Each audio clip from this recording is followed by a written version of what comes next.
Time has come. It cannot be stopped by anything military. The armies can't stop it. Governments can't stop it. And I really do believe these ideas whose time has come. And they're not brand new. I didn't invent them. They're not new. It's part of our American tradition. It's part of a tradition that's been going on for many hundreds of years. But these ideas have only been tested in a small manner. But the best test has been here in this country. And then we became the wealthiest and the largest middle class ever. And now, of course, the middle class is shrinking and we're greatly in debt. We're getting poorer. So our test is going to fade unless we pick up those pieces and refine it. We don't have to go back to anything. We don't have to go back to the 19th century gold standard because there's a better understanding about gold and money than there ever was. There's better understanding of economic policies, entitlement system. So this is the reason that we put this if we put this together and bring people together, this is going to work. And that is what freedom does. It brings people together. We'll never agree on how we want to use our freedoms, because we'll never agree in a room like this. There might be 50 different religious values and some with no Christian religious values at all. But freedom answers the question, because we don't impose ourselves on other people to do what's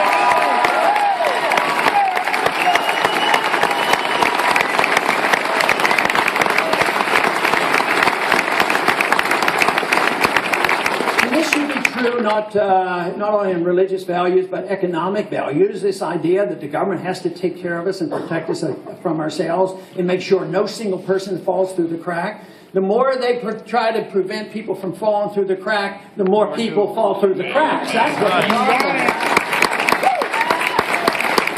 So we don't want to tell other people how to spend their money. Does that mean some won't do a good job and they might have problems? That is true.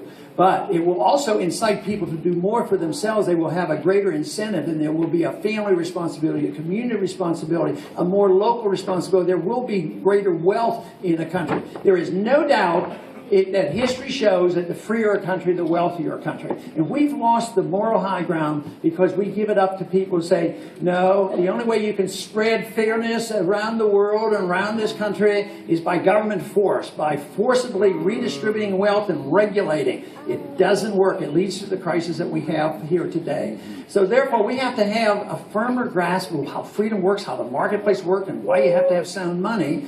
And it will change. That's all there is to it. But that's where we're making the great progress. This is why it is so wonderful what is happening. We should be optimistic about it, but not casual about it. We can't say this is going to be easy, because those who are in charge and who have control of the money system and control of the financial system and control of the military and the foreign policy, they will not go away quietly. Right. And yet, this will end because, like I said the other night on TV, they don't accept, the opposition won't accept the moral and the constitutional argument. They will not be able to get away from the economic argument, because this can't go on, because we won't have the money to pursue these policies. Yep.